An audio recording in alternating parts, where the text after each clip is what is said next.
तो पिलामाने ଚାଲ ଆଜି ଆମେ ପଢ଼ିବା ତୁମ ସାହିତ୍ୟ ବହିର ପାଠର ନାମ ହେଲା ବଣ ଅଦାଲତ। ଠିକ୍ ଅଛି ପିଲାମାନେ, ଚାଲ ତାହେଲେ ପାଠଟି ଆରମ୍ଭ କରିବା। ତ ପିଲାମାନେ ପାଠଟି ଆରମ୍ଭ କରିବା ଆଗରୁ ମୋର ଏହି ଇଂଲିଶ ଆଣ୍ଡ ଓଡ଼ିଆ ଏଜୁକେସନ୍ ଚ୍ୟାନେଲକୁ ସବସ୍କ୍ରାଇବ୍ କର, କାହିଁକି ନା ତୁମମାନଙ୍କ ପାଇଁ ମୁଁ ଏମିତି ଅନେକ ଭିଡ଼ିଓ ଏହି ଚ୍ୟାନେଲ ମାଧ୍ୟମରେ ପାଇପାରିବ। ଆଉ ପିଲାମାନେ ତୁମ ସାଙ୍ଗମାନଙ୍କ ପାଖକୁ এই ଭିଡ଼ିଓକୁ ସେୟାର କର, କାହିଁକି ନା ତୁମ ସାଙ୍ଗ ମଧ୍ୟ ଏହି ଭିଡ଼ିଓକୁ ଦେଖିପାରିବ। ଠିକ୍ ଅଛି ପିଲାମାନେ, ତାହେଲେ ଚାଲ ପାଠଟି ଆରମ୍ଭ କରିବା। ଦେଖ, ଉଷାକୋଠି ଜଙ୍ଗଲ ଭିତରେ ଆଜି ବହୁତ କୋଳାହଳ। ବିଭିନ୍ନ ସ୍ଥାନରୁ ପକ୍ଷୀମାନେ ଦଳ ଦଳ ହୋଇ ଆସି ଜମା ହୋଇଛନ୍ତି। ଗୋଟିଏ ଉଚ୍ଚ ପଥର ଚଢ଼ାଣ ଉପରେ ବସିଛନ୍ତି ମହାବଳ ବ୍ୟାଘ୍ର ମହାରାଜ। ମହାରାଜାଙ୍କ ଡାହାଣ ପଟରେ ବସିଛନ୍ତି ମହାମନ୍ତ୍ରୀ ଭଲ୍ଲୁକ। ବାମ ପଟେ ପ୍ରଧାନ ସେନାପତି ବାଘ। ତ ପିଲାମାନେ ଦେଖ,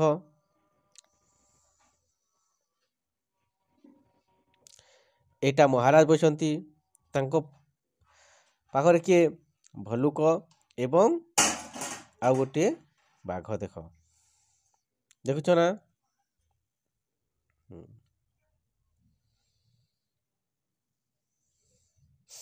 ବାମରେ ପ୍ରଧାନ ସେନାପତି ଚିତାବାଘ। ଦେଖ, ତାଙ୍କ ପାଖକୁ ବସିଛନ୍ତି ହାତୀ, ଗଧିଆ, ହରିଣ, ଗୟଳ, ହନୁମାଙ୍କଡ଼ ଓ ପାତି ମାଙ୍କଡ଼।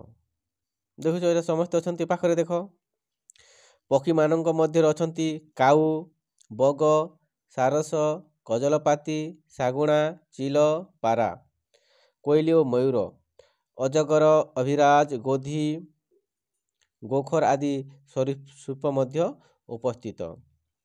ଗୋଟିଏ ବୃକ୍ଷରେ ଅହିରାଜ ବାନ୍ଧି ରହିଥାଏ।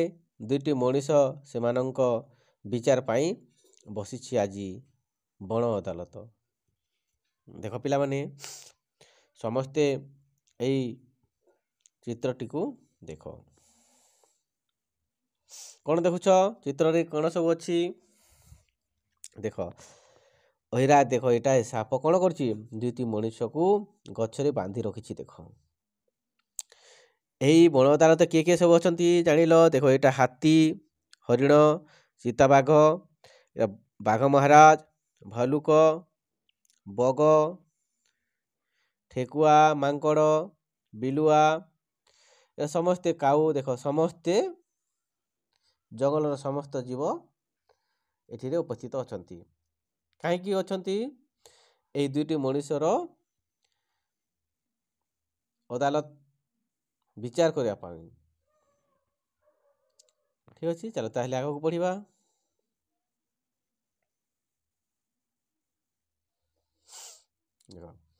ସମସ୍ତେ ଆସି ଉପସ୍ଥିତ ହେବା ପରେ ମହାରାଜ ବ୍ୟାଘ୍ର ତାଙ୍କ ଟାଣୁଆ ନିଶକୁ ଚମକାଇ ହେଣ୍ଡାଲଟିଏ ଛାଡ଼ିଲେ।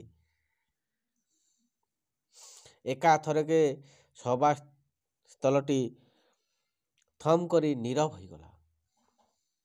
ହନୁମାଙ୍କଡ଼ ଆଡ଼କୁ ଚାହିଁ ମହାରାଜ କହିଲେ, ହନୁମାନେ, କେଉଁଥିପାଇଁ ଆଜି ଏ ସଭାର ଆୟୋଜନ? ଦେଖ ପିଲାମାନେ, ଯେତେବେଳେ ବାଘ ମହାରାଜ ଆସିଲେ ଏବଂ ଗୋଟେ ଚିତ୍କାର করে, ତ କ'ଣ ହେଲା? ସମସ୍ତେ କଲହଲ ହେଉଥାନ୍ତି ସଭାରେ, ତ ସମସ୍ତେ ନୀରବ ହୋଇଗଲେ।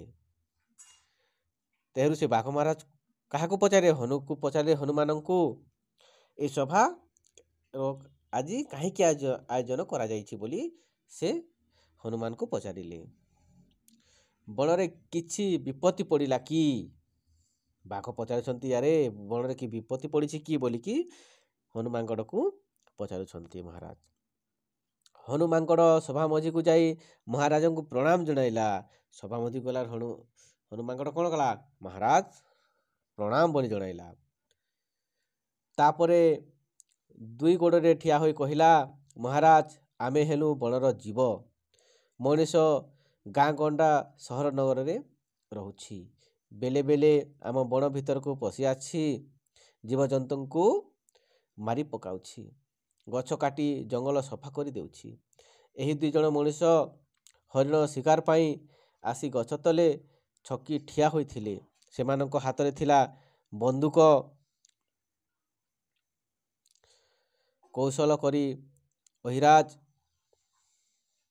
କ'ଣ କହିଲା ହନୁମାନ ବାହାକୁ ଜଣାଇଲା, ମହାରାଜ ଏ ମଣିଷ 2 ଜଣ ଯେଉଁଟା ଅଛନ୍ତି ଦେଖ, ଏ 2 ଜଣ ହରିଣକୁ ଶିକାର କରିବା ପାଇଁ ଜଙ୍ଗଲକୁ ଆସିଥିଲେ। ଆଉ ଏମାନଙ୍କ ହାତରେ କ'ଣ ଥିଲା? ବନ୍ଧୁକ ଥିଲା ବୋଲି ସେ ରାଜାଙ୍କୁ ଏ ଦୁହିଁଙ୍କୁ ନେଇ ଗଛ ଡାଳରେ ବାନ୍ଧି ରଖିଛି। ମଣିଷ ହାତରୁ ଖସି ପଡ଼ିଥିବା ଏହି ବନ୍ଦିକ ହେଉଛି ତାର ପ୍ରମାଣ। ଦେଖ ମାଙ୍କଡ଼ ପିଲାମାନେ ଦେଖ ବନ୍ଧୁକଟିକୁ ଧରିଛି ଏବଂ କାହାକୁ ଦେଖାଉଛି? ମହାରାଜକୁ ଦେଖାଉଛି। ମହାରାଜ ଏ ବନ୍ଧୁକଟି ଦେଖ, ଏଇଟା ଏ ମଣିଷମାନଙ୍କର କ'ଣ ପ୍ରମାଣ। ଏଇଟା ଏମାନେ ଧରିକି ଶିକାର କରିବା ପାଇଁ ଜଙ୍ଗଲକୁ ଆସିଥିଲେ ବୋଲି ବାଘ ମହାରାଜକୁ ହନୁମାନ କହୁଛି। ଏହା କହି ବନ୍ଧୁକକୁ ଉପର ମୁହାଁ କରି ଟ୍ରିଗାରକୁ ଚିପିଦେଲା ମାଙ୍କଡ଼। ଟ୍ରିଗାର ଚିପିବା ମାତ୍ରେ ଢୋ କରି ଫୁଟିଲା ଗୁଳି। ନୀରବ ଥିବା ସଭାସ୍ଥଳଟି ଏକାଥରକେ କେଁ କେଁ ଚେଁ ଚେଁ ହାଉ ହାଉ କିଚିରି ମିଚିରି ଶବ୍ଦରେ କମ୍ପି ଉଠିଲା। ସଭାକୁ ଶାନ୍ତ କରିବା ପାଇଁ ଗର୍ଜି ଉଠିଲେ ସେନାପତି ଚିତାବାଘ। ପିଲାମାନେ ଦେଖ ମାଙ୍କଡ଼ଟି କ'ଣ କରିଛି? ସଭାରେ ବସିଛନ୍ତି, ସେ ବନ୍ଧୁକକୁ ଧରିଛି ଏବଂ ଉପରକୁ କରି ଟ୍ରାଗେଲକୁ ଚିପି ଦେଇଛି। ଟ୍ରାଗେଲକୁ ତ କ'ଣ ହେଲା? ଚିପି ଦେଲା ମାତ୍ରରେ ସେଥିରେ ଥିବା ସେ ଗୁଳିଟା ଫାଟିଗଲା ପରେ ସଭାରେ ସମସ୍ତେ ଇଆଡ଼େ ସିଆଡ଼େ ହୋଇଗଲେ। ସଭା ଅଶାନ୍ତି ହୋଇଗଲା ଏବଂ ସେ ସଭାକୁ ଶାନ୍ତି କରିବା ପାଇଁ ଚିତାବାଘ କ'ଣ କଲା? ସେ ଗର୍ଜି ଉଠିଲା, ଚିତ୍କାର କଲା। ସଭାସ୍ଥଳ ପୂର୍ବ ପରି ନୀରବ ହୋଇଗଲା। ତାପରେ କ'ଣ ହେଲା ପଚାରିଲେ ବ୍ୟାଘ୍ର ମହାରାଜ। ହନୁ ମାଙ୍କଡ଼ କହିଲା, ମହାରାଜ ଯଦି ମଣିଷ ବଣର ଜୀବଜନ୍ତୁକୁ ଏପରି ଶିକାର କରି ଚାଲିବ, କ'ଣ ଜଙ୍ଗଲ ନଷ୍ଟ କରି ଚାଲିବ, ତେବେ ଦିନେ ପୃଥିବୀରୁ ଜୀବଜନ୍ତୁ ଲୋପ ହୋଇଯିବ କି ନାହିଁ? ସେହି ମାଙ୍କଡ଼ କହିଲା ବାଘ ମହାରାଜକୁ, ମହାରାଜ ଯଦି ମଣିଷ ଏପରି ପ୍ରତ୍ୟେକ ଦିନ ବଣ ଜଙ୍ଗଲକୁ ନଷ୍ଟ କରୁଥିବ ଏବଂ ସମସ୍ତ ଜୀବକୁ ମାରି ପକାଉଥିବ, ତାହେଲେ ଦିନେ ନା ଦିନେ କ'ଣ ହେବ? ଏ ପୃଥିବୀରେ ଆଉ ଜୀବଜନ୍ତୁ ରହିବେ ନାହିଁ ମହାରାଜ, ଲୋପ ପାଇଯିବ ବୋଲି ସେ ବାଘ ମହାରାଜକୁ ଗୁହାରି କରୁଥିବା ଜଣାଉଛି। ହନୁ ମାଙ୍କଡ଼ର କଥା ନ ଶୁଣୁ ହସ୍ତିରାଜ ତା ଶୁଣ୍ଢ ଉପରକୁ ଟେକି କହିଲା, ସତ କଥା ମହାରାଜ। ସେ ହନୁ ମାଙ୍କଡ଼ର କଥା ନ ସରିବା ପୂର୍ବରୁ ସେ ପାଖରେ କିଏ थे? ହାତୀ थे। ଦେଖ ପିଲାମାନେ, ହାତୀ ସେଇ ସଭାରେ ହାତୀ ମଧ୍ୟ ଥିଲା। ହାତୀ କ'ଣ ତା ଶୁଣ୍ଢକୁ ଉପରକୁ ଟେକି କହିଛି, ହଁ ମହାରାଜ, ହନୁ ମାଙ୍କଡ଼ କହୁଛି ଯେଉଁ କଥା, ସେଇ କଥା ସତ କଥା ବୋଲି ସେ କହୁଛି। ଶିକାର ପାଇଁ ମଣିଷର ଲୋଭ ଯୋଗୁଁ ମୋ ପରି ବଲୁଆ ପ୍ରାଣୀ ମଧ୍ୟ ଭୟଭୀତ। ଆଉ କେତେ ବର୍ଷ ପରେ ଆମ ବଂଶ ଲୋପ ପାଇଯାଇପାରେ। ରାତି ଅଧରେ ମଣିଷ ଆସି ଗୋଟା ଗୋଟା ହାତୀ ମାରି ପକାଉଛି। ସେମାନଙ୍କର ମୂଲ୍ୟବାନ ଦାନ୍ତ କାଟି ନେଇ ପଳାଉଛି। ଏହି ମଣିଷକୁ ଉଚିତ ଶାସ୍ତି ମିଳିବା ଦରକାର ମହାରାଜ ବୋଲି ହାତୀ କହୁଛି।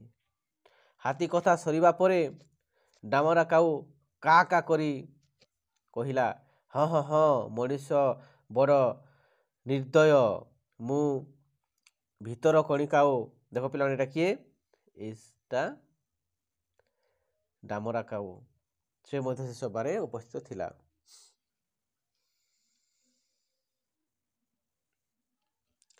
ମୁଁ ଭିତର କଣିକା ଓଡ଼ା ଜଙ୍ଗଲ ବୁଲି ଆସିଛି। ସେଠାରେ କୁମ୍ଭୀରମାନଙ୍କର ଅଭୟାରଣ୍ୟ ଅଛି, ହେଲେ ସେଠାରେ କେହି ନିରାପଦ ନାହାନ୍ତି ବୋଲି କିଏ କହୁଛି? ଡାମରା କାଉ କହୁଛି। ଦେଖ ପିଲାମାନେ, ଏଇଟା କିଏ? ଏଇଟା ହେଲା କୁମ୍ଭୀର। ପିଲାମାନେ ଦେଖ, କୁମ୍ଭୀର ଦେଖୁଛ ନା ସମସ୍ତେ? ଦେଖ, ଏଇଟା ହେଲା କୁମ୍ଭୀର। କୁମ୍ଭୀର ପାଖରେ କିଏ ଅଛି? ଦେଖ, ଏଇଟା ବଗଟେ ଅଛି। ଦେଖୁଛ ସମସ୍ତେ କୁମ୍ଭୀର।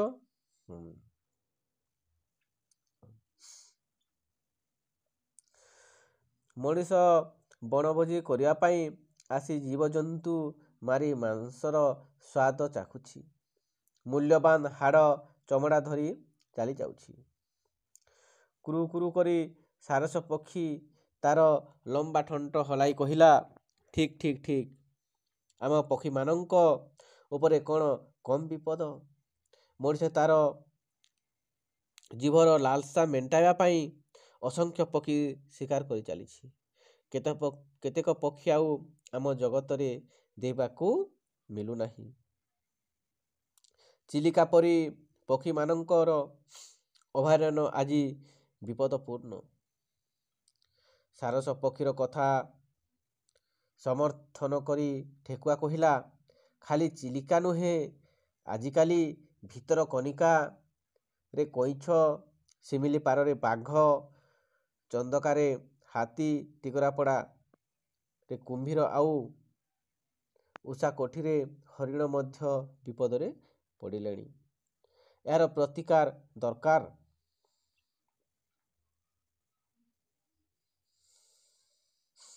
ହୁକେ ହୋ ଶବ୍ଦ କରି ବିଲୁଆ କହିଲା, ମୋ କଥା ଟିକେ ଶୁଣ।